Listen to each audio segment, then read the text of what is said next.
சபைக்களம் channel உங்களை மீண்டும் அன்போடும் நட்போடும் வரவேற்கிறது. உங்களுடைய ஆதரவை நாடி நிற்கிறது. இதுவரை நீங்கள் கொடுத்து கொண்டிருக்கும் ஆதரவிற்கும் நன்றி சொல்ல கடமைப்பட்டிருக்கிறது. இன்றைக்கு நாம் காண இருக்கின்ற ஒரு பதிவு மகா சிவராத்திரி பண்டிகையை பற்றி. அந்த பண்டிகையினுடைய கதாநாயகன் மகா சிவனை பற்றி தான். இப்போது பதிவுக்குள் செல்லலாம். ஒரு காருக்கு டிரைவர் எப்படி முக்கியமோ அதே போல் உங்கள் உடம்புக்கு உயிர் ரொம்ப ரொம்ப முக்கியம். அதை உயிர்னு சொல்லலாம், ஜீவன் சொல்லலாம், ஆத்மான்னு சொல்லலாம், எப்படி வேணாலும் சொல்லலாம். அந்த உயிர் அந்த உடம்புல இருக்கிற வரைக்கும் தான் உங்களுக்கு மதிப்பு, மரியாதை, உங்களோட ஒட்டி கொண்டிருக்கும் செல்வம், செல்வாக்கு எல்லாமே. அந்த உயிர் அந்த உடம்பை விட்டு போயிடுச்சுன்னா அதை யாரும் 10 பைசா கொடுத்து பத்திரமா வாங்கி வச்சுக்கவே மாட்டாங்க. அடுத்த 24 ஹவர்ஸில் அது டீகம்போஸ் ஆகிடும்னு சொல்லி என்னென்ன சம்பிரதாயம் உண்டோ அத்தனையும் செஞ்சு முடிச்சிடுவாங்க.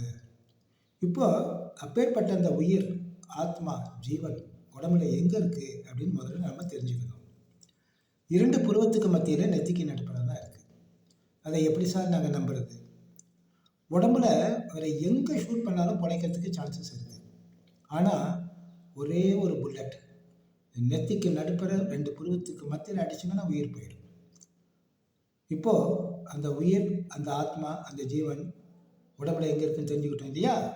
இப்போது அந்த உயிருக்குள்ள, அந்த ஆத்மாக்குள்ள, அந்த ஜீவனுக்குள்ள என்னென்ன இருக்குது அப்படிங்கிறத நீங்கள் தெரிஞ்சுக்கணும்.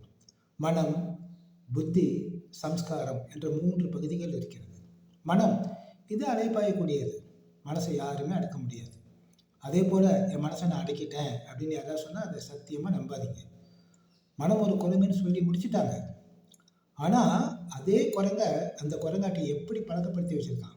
நெல்லுனா நிற்குது, உட்காருனா உட்காருது, தட்டை தூக்குனா தட்டை தூக்குது, குட்டி கரணம் போடுனா குட்டி கரணம் போடுது.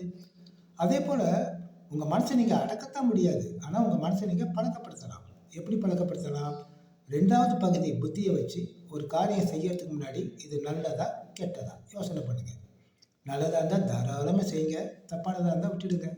இப்படி ஒவ்வொரு காரியம் செய்யறதுக்கு முன்னாடியும் அந்த புத்திக்கிற பகுதிக்கு வேலை கொடுத்து நல்லதான்னு யோசனை பண்ணி நல்லதாகவே செஞ்சுட்டு வந்தீங்கன்னா ஒரு காலகட்டத்தில் அதுவே உங்களுடைய சம்ஸ்காரம் சோபமாகவே மாறிடும். உலகம் வந்து உங்களை ரொம்ப ரொம்ப நல்லவங்கன்னு சொல்லும். மனசு நினச்ச உடனே புத்திக்கு வேலை கொடுக்காம கோபத்தில் ஒரு காரியம் பண்ணி அது தப்பான காரியமாக போயிடுச்சுன்னா அதுக்கு பேர் பாவ கர்மம்னு பேர். இப்படி ஒவ்வொரு காரியமும் நீங்கள் புத்திக்கு வேலை கொடுக்காம தப்பாக பண்ணிட்டு போனீங்கன்னா ஒரு ஸ்டேஜில் அதுவே உங்களுடைய சம்ஸ்காரம் சோபமாக மாறிடும். உலகம் உங்களை கெட்டவன்னு சொல்லும். நீங்கள் செய்கிற நல்லது கெட்டது எல்லாம் உடனுக்குடன் உங்களுடைய உயிரில், உங்கள் ஆத்மாவில், உங்கள் ஜீவனில் போய் பதிவாயிடும். இதில் நீங்கள் செஞ்ச பாவ புண்ணிய கர்மத்துக்கு ஏற்றபடி தான் உங்களுக்கு அடுத்த ஜென்மம் அமையும். உங்கள் உடம்பு தான் அழியுமே தவிர உங்கள் உயிர் அழியாது. இப்போ அப்பேற்பட்ட அந்த உயிருக்கு, ஆத்மாவுக்கு, ஜீவனுக்கு ஒரு அப்பா இருக்கார். அதாவது உங்களுடைய உடம்புக்கு ஒரு அப்பா இருக்கார் இல்லையா? உடம்பை கொடுத்த ஒரு தந்தை இருக்கிறார் இல்லையா? அதே போல் உங்கள் உயிருக்கு, உங்கள் ஆத்மாவுக்கு, ஒரு ஜீவனுக்கு ஒரு அப்பா இருக்கார். அவர் பரமாத்மா சிவன். அவர் புள்ளி வடிவில் இருக்கார், ஜோதி சுரூபமாக இருக்கார். அதாவது அவர் மேலே நீங்கள் வச்சிருக்கிற அன்பு, நட்பு, காதல், பக்தி, மரியாதை எல்லாத்தையும் உணர்த்துறதுக்கு ஒரு புள்ளியை வச்சு நீங்கள் அபிஷேகமோ ஆராதனையோ அலங்காரமோ செய்ய முடியாது இல்லையா? அதனால தான் அந்த சிவன் கோயிலில் அந்த சிவலிங்கத்துக்கு 3 பட்டை போட்டிருக்காங்க இல்லையா? அந்த திருநீர் பட்டைக்குள்ள 2வது கோட்டுக்கு நடுப்புற ஒரு புள்ளியை வச்சுருப்பாங்க. அதாவது நீங்கள் செய்யக்கூடிய அபிஷேகம், அலங்காரம், ஆராதனையெல்லாம் அந்த புள்ளிக்கு இப்போ தாராளமாக காட்டலாம். ஓகேவா? அதாவது நீங்கள் ஒரு ஆத்மாங்கிறத உணர்ந்து அந்த பரமாத்மா சிவனை நினைக்கும் போது உங்கள் ஆத்மாவில் பதிஞ்சுள்ள கடந்த கால தீய வினைகள், பாவ கர்மங்கள் எல்லாம் எரிஞ்சு சாம்பலாயிடும்.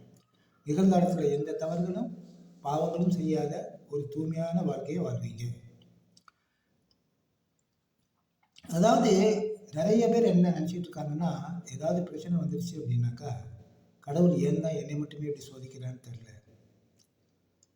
உலகத்திலே நீங்கள் செய்கிற மிகப்பெரிய பாவ கர்மமே அதான்.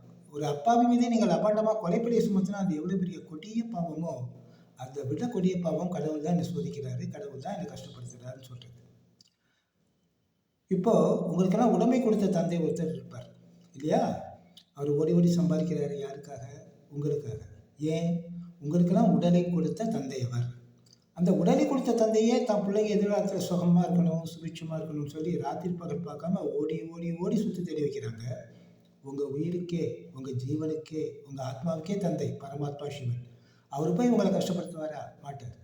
பின்ன எது உங்களை கஷ்டப்படுத்துது? நீங்கள் செஞ்ச தீயவினைகள், நீங்கள் செஞ்ச பாவகர்மங்கள். அதான் பெரியவங்க சொல்லுவாங்க, வினை விதைத்தவன் வினையற்பான், தினை விதைத்தவன் தினையற்பான், இட்டார்க்கு இட்டவன் செய்தார்க்கு செய்தவனை, நன்மையும் தீமையும் பிறர் தரவாரா. இதெல்லாம் சொல்லியிருக்காங்க இல்லையா? அரளி விதையை போட்டிங்கன்னா அரளிக்காய் தான் முளைக்கும். அவரைக்காய் வேணும்னா அவரை விதையை போடணும்.